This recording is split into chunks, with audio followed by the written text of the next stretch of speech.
सभी साथियों को नमो बुद्धाय और सभी देशवासियों को धम्मचक्र परिवर्तन दिवस की हार्दिक मंगल कामनाएं।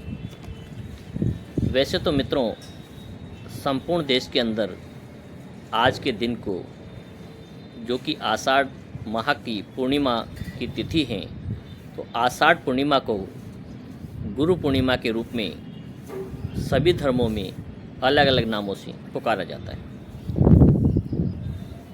लेकिन इस दिन का जो महत्व है बौद्ध धर्म के अनुसार क्या है और बौद्ध धर्म के अंदर आषाढ़ पूर्णिमा का क्या महत्व है, इस पर आज हम चर्चा करने का प्रयास करेंगे।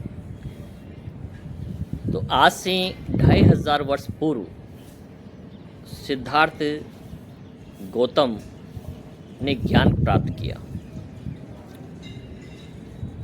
और उन्होंने बैसाख पूर्णिमा के दिन ही बोध गया में ज्ञान की प्राप्ति की। और ज्ञान प्राप्त करने के पश्चात ये सोचा कि मैंने जो कल्याणकारी शिक्षा और ज्ञान प्राप्त किया है, जो कि इस धरती के सभी प्राणियों के दुख मुक्ति का उपाय हैं, मार्ग हैं, जिसका अनुकरण करके प्रत्येक व्यक्ति अपने दुखों से मुक्त हो सकता है। यदि मैं इस ज्ञान को लेकर स्वयं मर गया तो मेरे ज्ञान प्राप्त करने का कोई अर्थ नहीं रह जाएगा। मैं केवल अपनी मुक्ति प्राप्त कर सकता हूँ, लेकिन उससे इस संसार को क्या मिलेगा। तो उन्होंने तय किया कि मैंने जो ज्ञान खोजा है, उस ज्ञान को मैं इस संसार के प्रत्येक व्यक्ति तक पहुँचाने का कार्य करूँगा। तो उसके लिए उन्हें अपने अच्छे साथियों की आवश्यकता थी। तो उन्हें सबसे पहले अपने प्रथम गुरु जो उन्होंने बनाए थे अल्पकाल के लिए, अलार कलाम, उनकी खोज की। जब उन्होंने पता किया तो ये उन्हें जानकारी प्राप्त हुई कि अलार कलाम जो उनके प्रथम गुरु थे, उनकी मृत्यु हो चुकी है और वो इस दुनिया में नहीं है। तो उसके बाद उन्होंने अपने दूसरे गुरु उद्दक रामपुत्र की खोज की, जो कि उनके दूसरे नंबर के गुरु थे, जो कुछ समय के लिए उन्होंने बनाए, लेकिन उनकी भी अब मृत्यु हो चुकी थी। तो कुछ समय वो निराश रहे, लेकिन फिर उनको याद आया कि जो 5 भिक्षु थे जो उनके साथ वन को गए थे तपस्या के लिए, लेकिन जब तथागत गौतम बुद्ध ने मध्य मार्ग को अपनाया और अन्न जल ग्रहण कर लिया, तो उन्हें ऐसा लगा कि सिद्धार्थ ने जो अपने ऋषि का जो गुण है, तपस्वी का जो गुण है, उसे छोड़ दिया है और पथभ्रष्ट हो गए हैं। और वो 5 मित्र उन्हें छोड़ करके वापस आ गए थे। तो उनकी खोज प्रारंभ की और उन्हें ज्ञात हुआ कि वो 5 मित्र वर्तमान में सारनाथ में रहते हैं। तो जब उन्हें ज्ञान प्राप्त हुआ बैसाख पूर्णिमा को, तो उसके ठीक 60 दिन बाद पैदल यात्रा करके, 7 सप्ताह की पैदल यात्रा करके वो 150 मील की यात्रा के बाद सारनाथ पहुंचते हैं और उन्हीं 5 मित्रों की खोज करते हैं। और उनका नाम था कुंडन नयार और भद्दिया, महानामा, अस्साजी। इस प्रकार के वो 5 मित्र थे जो उन्हें छोड़ करके पथभ्रष्ट मान करके वापस लौट आए थे।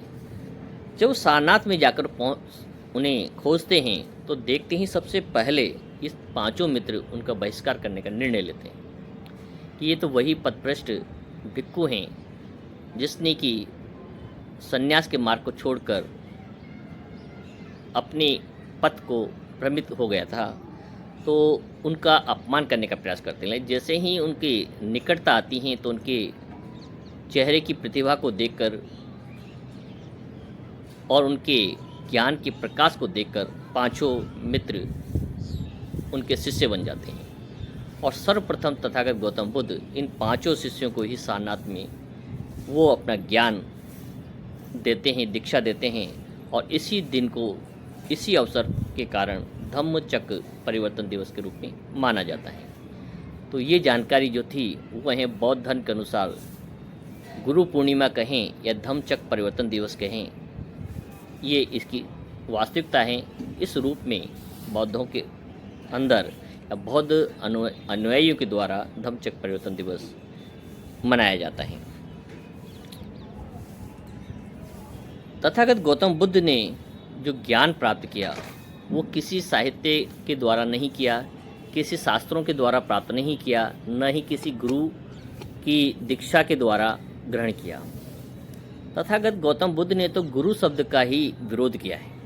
उन्होंने कहा कोई भी धरती पर ऐसा व्यक्ति नहीं है जो आपके अंदर परिवर्तन कर सके, आपको ज्ञानवान कर सके।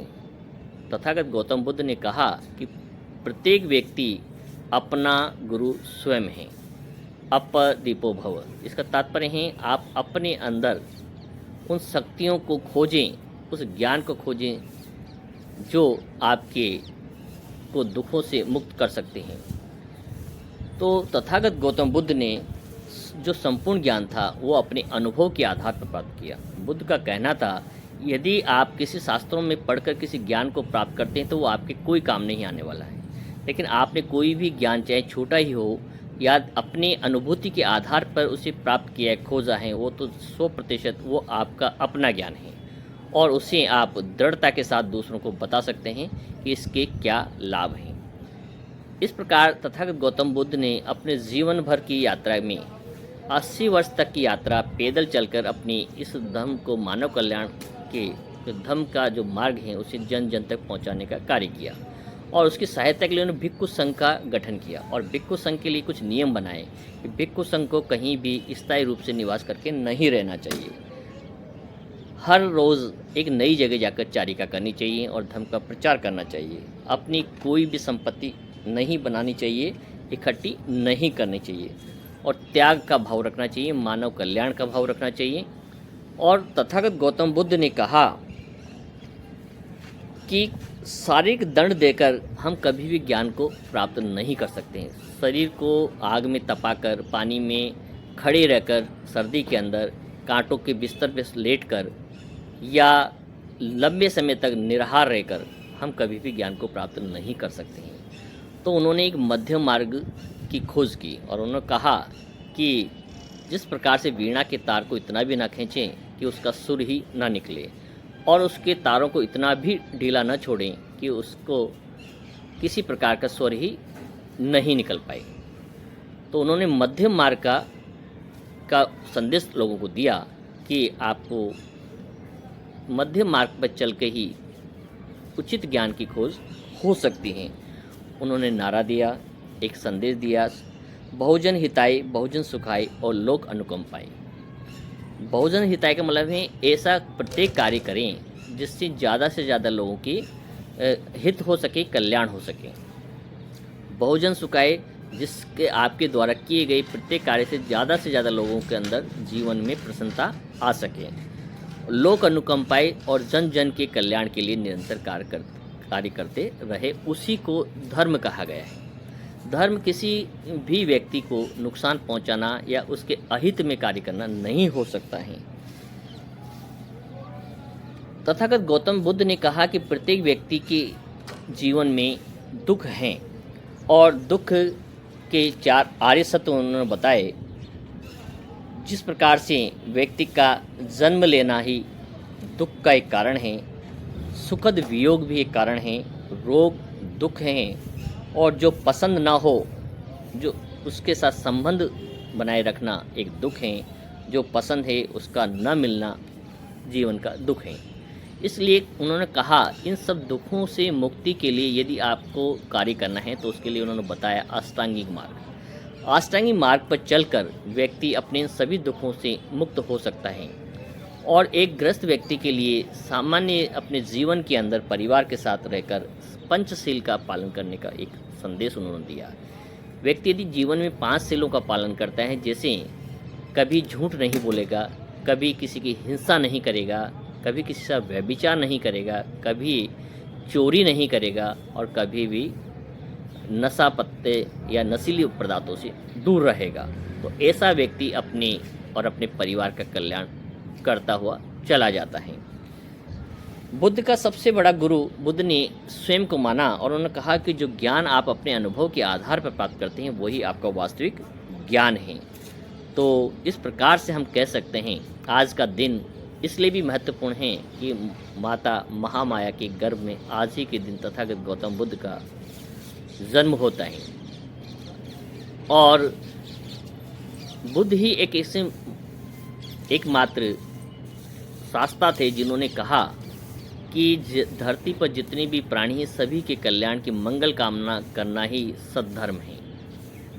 और ऐसा कोई भी कार्य जिससे दूसरे व्यक्ति को पीड़ा हो, कष्ट हो, वह सभी कार्य अधर्म की श्रेणी में आते हैं। तो ये था आज का हमारा संदेश धम्म चक्र परिवर्तन दिवस का बौद्ध धम्म अनुयायियों के लिए क्या महत्व रखता है और इस दिन को क्यों मनाया जाता है।